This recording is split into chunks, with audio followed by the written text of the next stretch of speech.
आखिर भगवान शिव से पहले नंदी की पूजा क्यों की जाती है और क्यों शिव मंदिर के अंदर नहीं बनाई जाती नंदी की मूर्ति? जानिए क्या है रहस्य। क्या आप जानते हैं नंदी कैसे बने भगवान शिव की सवारी? आखिर नंदी के कान में क्या बोलने से महादेव प्रसन्न होते हैं? क्या है इसके पीछे की कथा? आइए जानते हैं इस वीडियो में। मगर उससे पहले हर हर महादेव कमेंट करना ना भूले। महादेव सब कुछ है। इस संसार में सभी शिव है। शिव ही आदि है और शिव ही अंत है। और जब जब हम महादेव की बात करें तो प्रभु के साथ जुड़े नंदी को हम कैसे भूल सकते हैं? जहाँ पर भी भगवान शिव की पूजा होती है उस स्थान पर नंदी को भी याद किया जाता है। हर मंदिर में देखा जाता है कि भगवान शिव के सामने ही उनके वहां नंदी की मूर्ति स्थापित होती है। जिस प्रकार भगवान शिव के दर्शन और पूजन का महत्व है उसी प्रकार नंदी का दर्शन भी किया जाता है। नंदी भगवान शिव के वाहन ही नहीं है, वे उनके परम भक्त भी है। कहा जाता है कि अगर अपनी मनोकामना नंदी के कान में कही जाए तो वे भगवान शिव तक उसे जरूर पहुंचाते हैं। आपने देखा होगा कि नंदी मंदिर के बाहर विराजमान होते हैं। कहा जाता है कि नंदी बाहर इसलिए विराजमान होते हैं ताकि भक्त आसानी से उन तक अपनी बात पहुंचा सके। शास्त्र में इस बात का जिक्र किया गया है कि स्वयं भगवान शिव जी ने नंदी को यह वरदान दिया था कि जो तुम्हारे कान में आकर अपनी मनोकामना कहेगा उस व्यक्ति की सभी इच्छाएं जरूर पूरी होंगी। ये कहानी शुरू होती है नंदी के पिता श्रीलाद से। श्रीलाद ने जमकर भोलेनाथ की तपस्या की थी ताकि उन्हें एक संतान प्राप्त हो और उनका वंश आगे चल पाए। भगवान शिव ने उनके कठोर तपस्या से खुश होकर उन्हें पुत्र रूप में प्रकट होने का वरदान दिया। वरदान में श्रीलाद ने बैल जैसा पुत्र मांगा। कुछ समय बाद भूमि जोतते समय श्रीलाद को एक बालक मिला जिसका उन्होंने नाम नंदी रख दिया।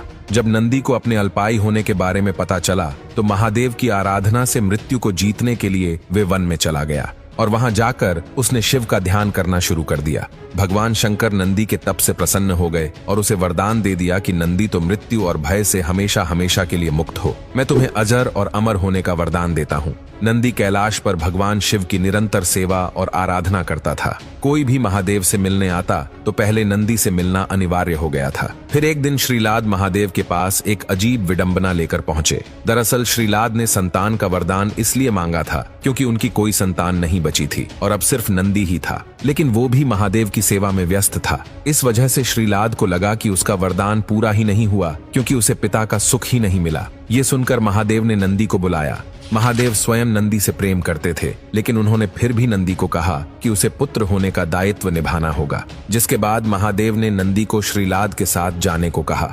महादेव से दूर होने की पीड़ा नंदी को परेशान करती रही और उसने खाना पीना छोड़ दिया और वे काफी चिंतन में जीवन व्यतीत करने लगा।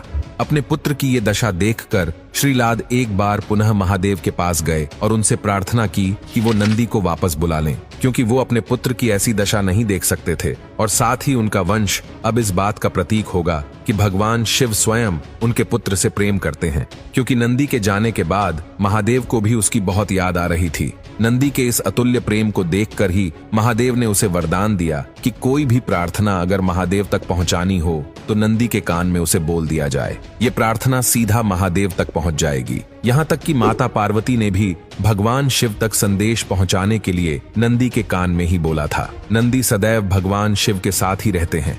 इसके बाद देवों के देव महादेव ने माता पार्वती की सहमति से सभी गणों, गणेश और वेदों के समक्ष गणों के अधिपति के रूप में नंदी का अभिषेक करवाया। तो इस प्रकार नंदी बने नंदेश्वर। इस कथा से हमें ये पता चलता है कि महादेव अपने सच्चे भक्तों को कभी अकेला नहीं छोड़ते।